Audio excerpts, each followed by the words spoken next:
嗨，大家好，我是坦平叔，带大家真正的中国。今天是2024年12月25号，这一期咱们继续聊聊恒大清盘，聊聊中国的房地产。咱们先看房企的消息啊，这个天眼查法律诉讼信息显示，12月24号，恒大新能源汽车投资控股集团有限公司新增一则被执行人信息，执行标的6784万余元，执行法院为上海市第一中级人民法院。天眼风险信息显示该公司现存20余条被执行人信息，被执行总金额超21亿元。此外，还存在多条股权冻结、失信被执行人和中本案件信息。这个恒大新能源汽车恐怕也是寿终正寝连这个哪吒汽车还有吉悦都快要收摊了，黄汤。恒大新能源汽车恐怕也是等着咽气融创青岛地块法拍流拍，起拍价5.41亿元。12月24日，融创位于青岛即墨丰岛路4宗土地使用权法拍遭遇流拍，尽管有17人设置关注提醒，3461人围观，但无人报名参与竞拍。此次流拍的4宗地块权利人为青岛海勤置业有限公司，成立于2010年9月3日，其唯一股东为龙口海通房地产开发有限公司。这个龙口海通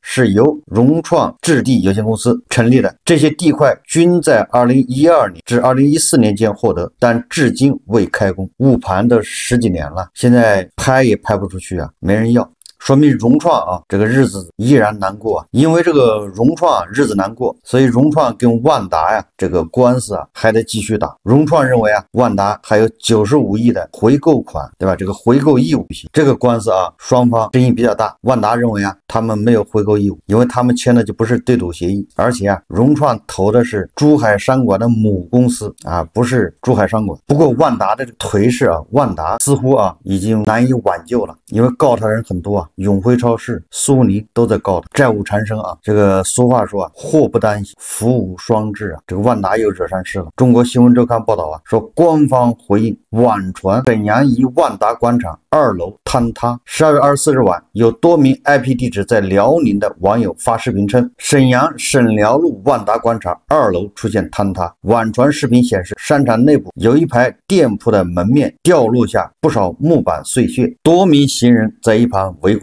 另有画面显示，疑似有烟风管道的多个构件掉落，一些玻璃破碎变形。有视频发布者称当时自己在逛商场，突然听见砰的一声，回头就看见有东西掉下来。另据都市现场报道，有现场目击者表示，事发时间大概是在下午5点多，一开始听到咔嚓声，然后突然就撑不住塌了，据说是没有人受伤。25日上午，记者就该情况致电沈阳铁西万达广场客服热线，接线人员表示并不清楚昨天具体发时间，但事情并非网传的坍塌，而是正常施工，没有砸到路人，现场有立围挡，可以正常购物。随后记者就此事拨通了铁西区应急管理局电话，一名工作人员告诉记者，据其了解，万达广场并未发生坍塌，没达到坍塌那个地步，没有那么严重，而是涉事楼层顶棚一块板子脱落，没有人员伤亡，也没有经济损失，只能说是侥幸实际上就是天花板坠落，这个是不祥之兆这个坍塌的面积有20平方米，这也不小。幸好现在商场没人。你说如果商场像10年前那样乌泱乌泱，这还了得这个铁西区有关部门已采取措施对现场进行安全防护，并责成商场对设施设备安全隐患进行全面排查，事故原因正在调查中。我们再看这个有媒体报道柔宇显示名下12套不动产等资产2拍流拍，本轮拍卖已降价20%。就这个柔宇它不是破产了吗？它不是号称高科技公司吗？估值500亿好像是什么独角兽应该是上半年破产清算。它如果上市成功，那它现在恐怕就成了独角兽，就成了金融消费者竞相追逐的什么科技。可惜冲刺上市失败，它就破产清算。这倒干脆赌一把，赌上了就是对吧？中国的英伟达或者中国的苹果，赌不上那就完蛋。现在它就完蛋了。12月25日，据阿里资产平台显示，柔宇显示名下位于深圳市龙岗区山河路18号12套不动产，一批设备类资产再次流拍。据悉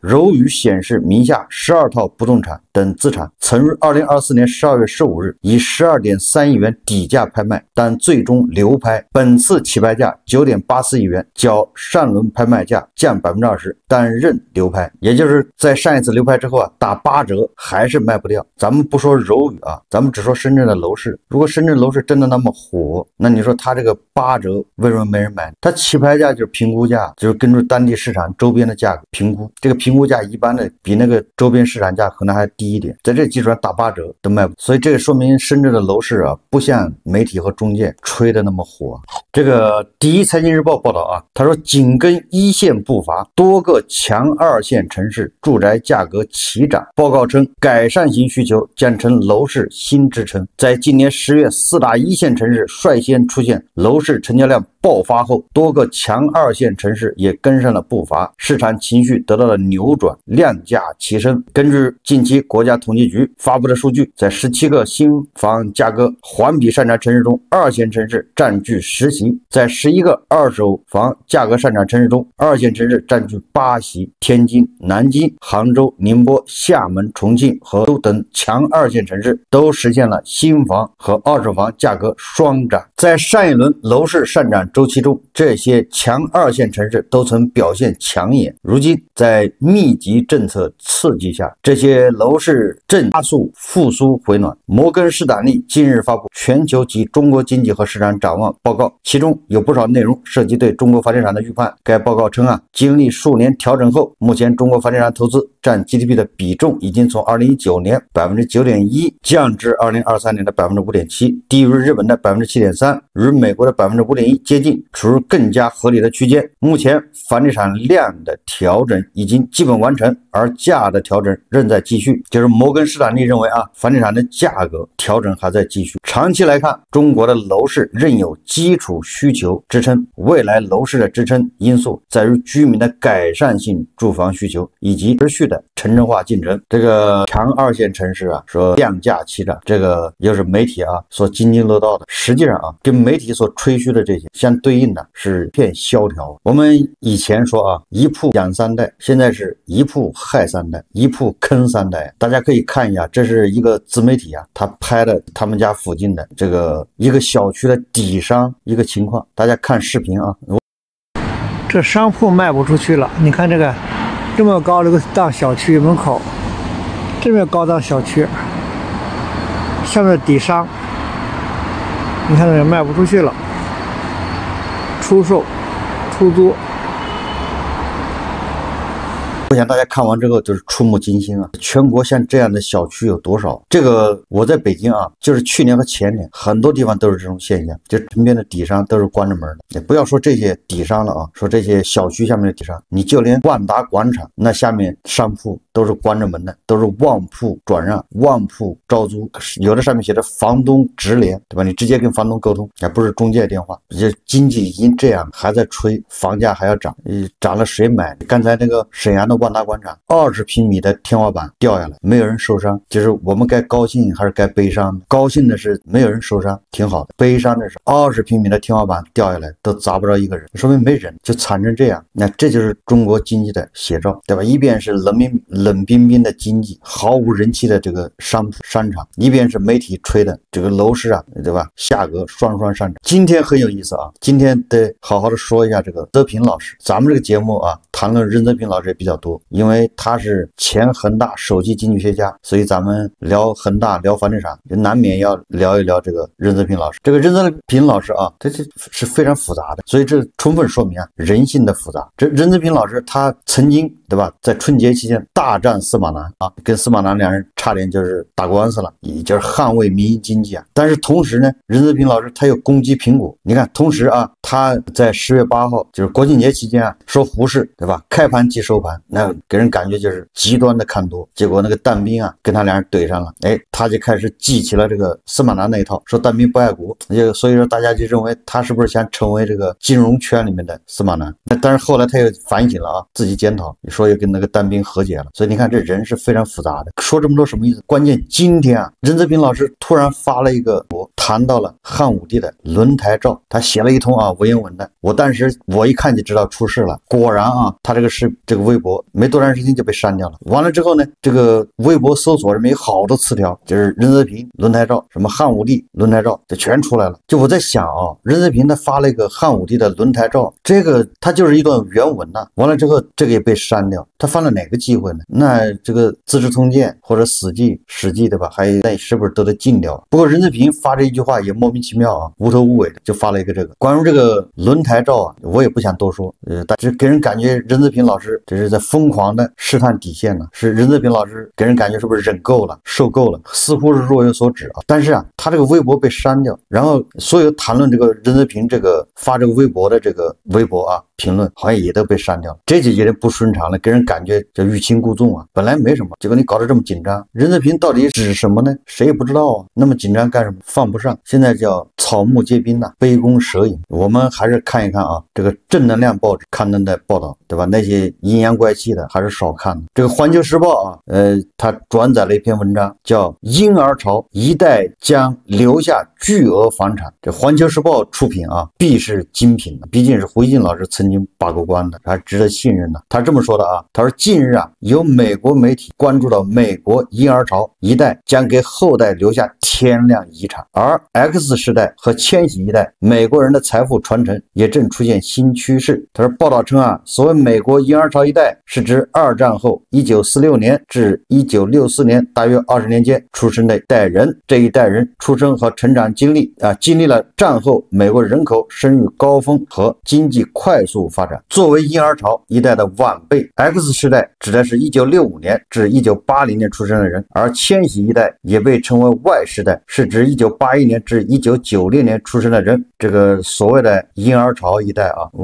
咱们上一次听见还是傅鹏说的，傅鹏在一个汇丰银行那个什么论坛上，他说日本人财富是怎么分配的，对吧？怎么度过了这个消失的30年，就是因为婴儿潮这一代人死光了，不是说死光啊，大量死了，财产给他们下一代了，然后社会沉重的负担没了，因为婴儿潮这一代都有退休金啊，负担起婴儿潮啊，就那一代生的人特别多。那环球日报这次又提婴儿潮，他说啊，美国美的美公司本月中旬发布的最新研报显示，婴儿潮一代美国人拥有的房产总值高达17万亿美元，约占美国房产总值的一半，且3%的婴儿潮一代美国人计划将自己的房产或房产出售所得作为遗产交给自己的孩子。婴儿潮一代留下的房产价值极其巨大，因此也被称为银色海啸。他据美国新闻周刊杂志分析，目前最年轻的婴儿潮一代人只有60岁，这意味着后续婴儿潮一代手中的房产还有望进一步增值，天量房产财富在世代间转移很可能将改变晚辈的财务状况。业内人士直言，婴儿潮一代从美国房地产金融体系中大幅受益，必须确保该系统还能正常继续运作，而让婴儿潮一代和后续多代美国人持续受益。美国 CNBC 电视台22日报道称，2024年至2048年间， X 世代和千禧一代美国人将继承高达85万亿美元的遗产，他们将成为这一庞大世代间财富转移进程中最大受益者，而比他们出生更晚的美国人则有望继承超15万亿美元的遗产。值得注意的是，总值约62万亿美元，占比超半数的财富转移将发生在高净值和超高净值家庭中，但这些家庭的数量仅占所有家庭总数的 2%。 报道称啊，业内人士认为，在天量财富继承过程中，所谓家族财富办公室这种家族财富管理机制将迎来巨大发展机遇，且为年轻美国富人所青睐。值得注意的是，由于年轻人在数字化的时代中成长，这些富裕家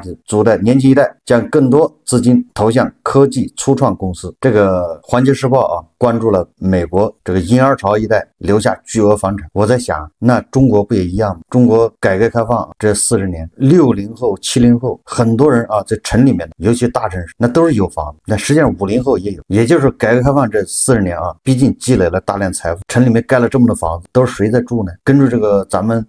统计数据啊，好像咱们这个城镇家庭啊，户均是1.5套房子，而咱们现在又进入老龄化，等到这些老人呢，对吧，都走了，也是婴儿潮潮这一代，你想想，60后、70后、80后就不行了啊，60后、70后，那谁家不是4、5个孩子啊？也是婴儿潮一代啊。也就是说，再过10几20年，也是要大量的房产需要人继承。同时，你看啊，咱们现在新生儿是不是断崖式下跌？那到时候有大量的房子释放出来，需要人继承。所以你从这个一比较一看，你说房价还能涨，还怎么涨？有时候咱们啊，在这个很多城市啊，搞计划生育搞得比较成功，所以导致什么一个家庭呢？对吧？小夫妻俩20多岁啊，夫妻俩他们各自有父母，他们的父母还有父母，也就是说，如果现在寿命又长，他往上3代就是父辈、爷爷辈，他一共多少人？因为都是单传，对吧？都是独生子女，也就是这个小夫妻俩，他很有可能有6套房要继承。哎，这不是好像是6个钱包就这么来的。另外一个啊，如果现在年轻人不愿意去大城市，不愿意去中心城市，年轻人更愿意跑到小城市躺平，那说白了啊，就实际上这年轻人就回到了自己的家乡。咱们这个房地产都是结构性矛盾，就是你已经在上海没房，但是你要在你老家说不定有套房，父母有，所以这个住房矛盾就解决掉了。所以那个时候就房子不是紧缺，所以啊，还指望着房地产再来一波的，恐怕很难，除非是经济高速发展，对吧？人人都想住稀缺住别墅，人人都想住大城市，否则的话，单单看人口来说，它是不支持房地产走强，房地产已经过剩了，对吧？这就是为什么北京、上海、深圳这一线城市这个租金啊下跌非常厉害。当然，一般的11月份也是淡季啊，但那租金下跌啊，就预示着房价很难涨。租金下跌就意味着租房的人变少了，大量的人离开了大城市，那相对应的买房也会少。所以说，还在炒房的啊，应该认清这个现实啊。就我说的是炒房的，恐怕你这回真是接最后一棒啊！以后你想卖不出去，没人买，所以出手要慎重啊。好，这期节目我们就聊到这，感谢大家收看。如果喜欢我的节目，欢迎订阅转发，也可以在下方留言评论，谢谢大家。